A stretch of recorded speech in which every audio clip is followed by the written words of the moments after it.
రైతన్నల విషయాలు అనేకం రైతు కమిషన్కి వివరించడం జరిగింది. మరి వివరించి బయటకు వస్తున్నటువంటి సందర్భంలో కేటీఆర్ అన్నగారి ట్వీట్ని నేను చూడడం జరిగింది. అందులో వారు మరి ఒక పక్క కంగ్రాచులేషన్స్ చెప్తూనే ఇంకొక పక్క మా ప్రభుత్వం పడిపోవడానికి ఈ కేసే కారణం అన్నట్టుగా అర్థం వచ్చేలాగా వారు ట్వీట్ చేయడం జరిగింది. ఇవాళ నేను పొద్దున్నుండి బీఆర్ఎస్ పార్టీ సోషల్ మీడియా ఏదైతే అనేక రకాలైనటువంటి కమెంట్స్ చేస్తూ ఉన్నారో, ఏదైతే మొత్తం బీఆర్ఎస్ పార్టీ ఇక్కడ రాష్ట్రంలో ఓడిపోవడానికి ఈ కేసే కారణమని ఒక ట్విస్ట్ ఇచ్చే ప్రయత్నం చేస్తూ ఉన్నారో, వాళ్ళందరినీ కేటీఆర్ రామారావు గారిని సూటిగా నేను ఒక ప్రశ్న అడుగుతా ఉన్నా. నా మీద కేసు పెట్టింది ఎందుకోసం? పార్టీ కోసం కాదా? ఈ మాట కేసీఆర్ గారు చెప్పలేదా? మరొకవేళ నా మీద కేసు పెట్టింది పార్టీ కోసమే అని మీ అందరికీ తెలిసి ఉంటే ఇవాళ మీరు ఏదైతే ట్వీట్ చేసిండ్రో అది నిజమే అయితే నేను జైలుకు వెళ్ళేంత వరకు కూడా ఒక్కసారి కూడా మీరు ప్రెస్ మీట్ పెట్టకపోవడం ఎందుకు? కేసీఆర్ గారు ప్రెస్ మీట్ పెట్టకపోవడం ఎందుకు? ఇంకా పెద్ద నాయకులు ఎవరు కూడా మాట్లాడకపోవడం ఎందుకు? అంటే ఆనాడేమో నేను ఒంటరిగా ఫేస్ చేసుకోవాలి, పార్టీ సోషల్ మీడియా కనీసం సపోర్ట్ చేయదు. ఆనాడు బీజేపీ సోషల్ మీడియా అంతా నేను అత్యంత పవిత్రంగా 9 రోజులు అన్నం మెతుకు తినకుండా బతుకమ్మ చేసే వ్యక్తిని నేను. అత్యంత పవిత్రంగా నేను బతుకమ్మ ఎత్తుకొని ఈ జాతి సంస్కృతిని చాటి చెప్పినటువంటి బిడ్డను నేను. ఆ బతుకమ్మ ప్లేస్లో లిక్కర్ బాటిల్ పెడితే బీఆర్ఎస్ పార్టీ సోషల్ మీడియా ఆనాడు ఏమైంది? మీరు ఆనాడే ఎదుర్కొని ఉంటే ఈ గతి పట్టేదా బీఆర్ఎస్ పార్టీకి? బీఆర్ఎస్ పార్టీ అసెంబ్లీ ఎన్నికల్లో ఓడిపోవడానికి నేను కారణమా?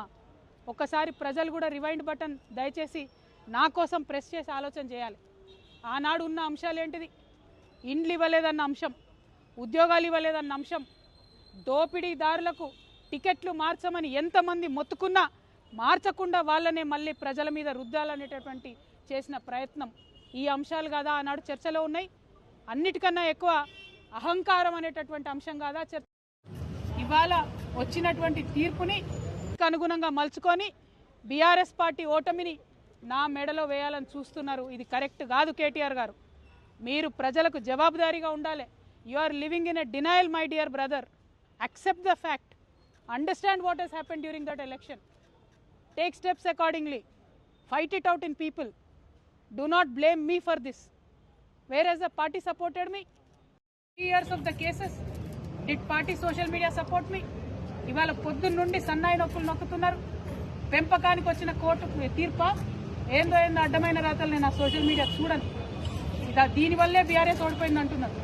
మరి ఎందుకు మాట్లాడలే? నేను పార్టీ కోసం కాదా జైలుకు పోయింది? మీకు తెలియదా ఏం జరిగిందో వెనకాల? నా మెడలో పార్టీ ఓటమిని వేయాలని చూస్తే ప్రజలు కూడా హర్షించరు. ఇవాళ నేను కోరేది ఒక్కటే, నిజాలు చెప్పండి దయచేసి.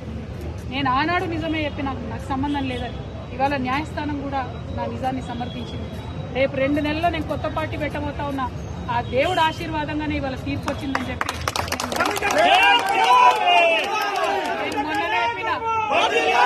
నేను మొన్ననే చెప్పిన రాజకీయం చేయాలంటే ధైర్యం ఉండాలి, ఓడిపోతే ఒప్పుకునే ధైర్యం ఉండాలి.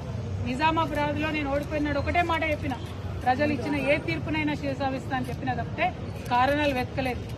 ఇవాళ వచ్చిన తీర్పుని దీనివల్లనే ఓడిపోయిందని చెప్తున్నారు. అన్న రాసిన ట్వీట్లో, రామన్న గారు కేటీఆర్ గారు రాసిన ట్వీట్లో కేజ్రీవాల్ గారి ప్రభుత్వం ఓడిపోయిందన్నారు. ఓడిపోయి ఉండొచ్చు, అక్కడ సంగతి నాకు తెలియదు. కేజ్రీవాల్ గారు అరెస్ట్ అయినాక ఎన్నికలు వచ్చినాయి. ఇక్కడ నన్ను అరెస్ట్ కాకముందే ఎన్నికలు వచ్చినాయి. మీరు ఫ్యాక్ట్స్ని ట్విస్ట్ చేసి సోషల్ మీడియాలో మాకు పెద్ద ఆర్మీ ఉంది, పేడ్ బ్యాచ్ ఉంది, నేను ఏది మాట్లాడినా నడుస్తుంది చెల్లుతుంది అనుకుంటే ఆ రోజులు పోయినాయి. దయచేసి నిజం చెప్పండి. నాకు ఆర్మీ లేదు, గిర్మీ లేదు, నాకు ఉన్నది గివిలే అబ్బా. ఈ పిడికడి మందితోనే ఈ రాష్ట్రంలో ఒక కొత్త రాజకీయ ప్రజల పక్షాన నిలబడి పని చేస్తాం. కానీ చేతులు జోడించి తెలంగాణ ప్రజలకు మాత్రం ఒక విజ్ఞప్తి చేస్తున్నాం.